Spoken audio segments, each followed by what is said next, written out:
ขนมนี่มันไม่ได้ซอยเขาอิ่มแท่งเข่าเด้มันม้วนท้องเด้อลูกที่ไปซ้ายกินบะลงเลยล่ะพ่อฮะกินบะลงเลยล่ะเดี๋ยวได้กินบ่ลงพ่อมันจมในหนังสือผู้ใดกินลงพ่อบ่ได้จม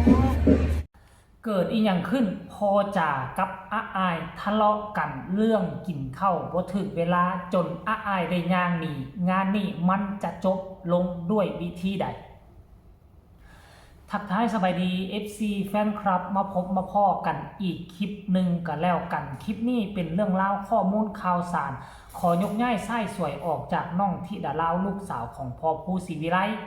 มาหยอดมาซองเบิงน้องอาอายสกุลพรลูกสาวของพ่อนกพงศกรคนตาหักคนตาแพงแก้มเป็นอุปุมาปีนี้หน้าตาสดใสขึ้นกว่าเดิมตอนแรกมื้อนี้น้องขออภัยตอนแรกมื้อนี้น้องอาอายสกุลพรก็ได้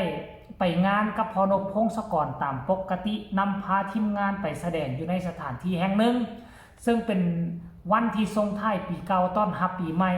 คืนนี้ต้องแตกอาญะสังกะสีต้องได้ขยายใหม่ 100% ขนาดวันปกติอาอายกับพ่อนกพงศกรยังเฮ็ดให้สังกะสีแตกแล้วภาษาอีหยังมื้อนี้เป็นมื้อสำคัญ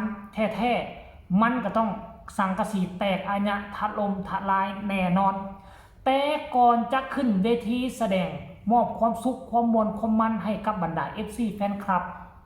ปรากฏว่ามีคลิปหนึ่งความยาวประมาณ2 นาทีกว่าเล็ดลอดออกมามันเป็นคลิปที่น้องอาอายกำลังนั่ง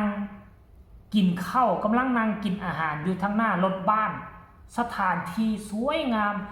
ซากหลังเป็นรถบ้านมีรูปอาอายตั้งอยู่แล้วก็มีเอาศาสตร์มาปูพื้นเอาโต๊ะหน่วยหนึ่งมาตั้งซึ่งจะเป็นโต๊ะทำงานโต๊ะส่วนตัวของน้องอาอายนั่นเองเขาถ่ายจากมุมนี้เข้าไปมันสวยสดงดงามมีธิดาน้อยอาอายกำลังนั่งกินน่าจะเป็นลูกซอกลูกซีนหรืออย่างจักอย่างเนื้อย่างอย่างจักอย่างอะไรเป็นไม้เสียบอยู่ในจอกลูกก็กำลังกินคำ2 คำพอกับย่างเข้ามาแล้วพอกับมาท่วงบ่เป็นมาท่วงหรอกพอมาแสดงคำคิดเห็นตอนลูกกินข้าวบอกกับแนวนี้ได้ไหมเนาะกะฮู้จักกินได้ไหมว่าซั่นเด้พอซื้อมาให้เวลาเห็นลูกๆเต้าๆมากินพอก็รู้สึกดีอกดีใจจากเว้าแบบนี้เว้าไปมาทะลุไปฮอดเรื่องเก่าเรื่องหลังได้บัดเนี่ยตะกี้หั่นน่ะมากินข้าวกินน้ำก็บ่มากินบ่เป็นเวลาแนวนั้นแนวนี้เอาไปเอามาอายสัมผัสวันรำคาญพอนกพงศกรจับแล้วก็ย่างสิหนีไปพอเลยห้องใส่ไวๆเบิ่งแม้ทานผู้ชม FC แฟนคลับรายละเอียดให้ทุกคนไปชมคลิปนี้นำกันว่าเหตุการณ์มันจะเป็นแนวใดว่าค่อยเว้าถึกหรือว่าอันนี้เป็นแค่คอนเทนต์หรือว่าพอสั่งสอนลูกด้วยความจริงให้ทุกคนไปเบิ่งแล้วพากันมาวิเคราะห์นำกันในช่วงต่อไปชมคลิปนี้พร้อมๆกันเลย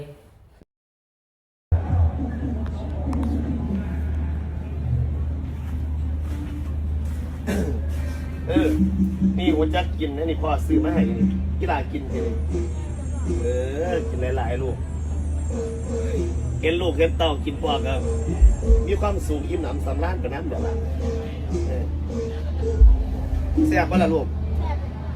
พ่อซื้อมาตลาดหมดนี่แหละเขาเห็นแซ่บพ่อสร้างแบบเผ็ดกลางๆมาล่าเผ็ดกลางๆอาจจะสีเนี่ยแม่มันย่างพอมากินข้าวนั่นตัวเฮ็ดนั่นเฮ็ดนี่อยู่บ่เคยได้กินข้าวพร้อมกันจักมื้อข้าวน้ำก็บ่ฮู้จักกินเป็นเวลามันสิกินละกินตั้งแต่แนวบ่มีประโยชน์ลงเซเว่นก็ซื้อแนวบ่มีประโยชน์มากินมันบ่อิ่มท้องเด้ลูกขนมนี่มันบ่ได้ซอยเฮาอิ่มแทนข้าวเด้มันม้วนท้องเด้ลูกสิไปซ้ายกินบะลงเลยล่ะพ่อกินบะลงเลยล่ะเดี๋ยวได้กินบ่ลง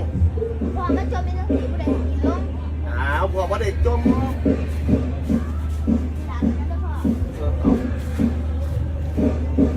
อันจะของกินของบ่มีประโยชน์แม่กระเสียว่าจังไดมันบ่เป็นการจมได้นี่เปล่าแบบนี้มันไม่เป็นการจมได้ลูกมันบ่เป็นการจมเขาเอื้อนว่าบอกสอนตัวนี้นี่แล้วพ่อเว้าพ่อสอนก็หาว่าพ่อจมมันนี่จมจังไดก็บอกว่าอย่ากินแนวบ่มีประโยชน์แนวบ่มีประโยชน์ผู้ใดพากินขนมแทนข้าวบ่มีดอกกินข้าวมันอุ่นท้องสักวันสักตัวจังค่อยกินขนมอันนี้โรงเซเว่นก็ตั้งแต่ขนมมากินรวด ปัญญามเขาเอิ่นกินเขาวนะบ่กินปันเดือกมาในหิวเขามันบ่เป็นเวลาร่างกายมันฮั่นโดดกับว่าเจ็บท้องเขาไม่ได้เอิ่นจมได้จังสิเขาเอิ่นมาบอกว่าสอนเข้าใจว่าเขาบอกเขาสอนเขาไม่ได้จมไม่เป็นว่าเข้าใจลูกก็ได้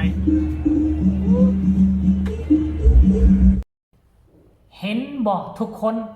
คลิปที่ทุกทานได้ส้มไปนั่น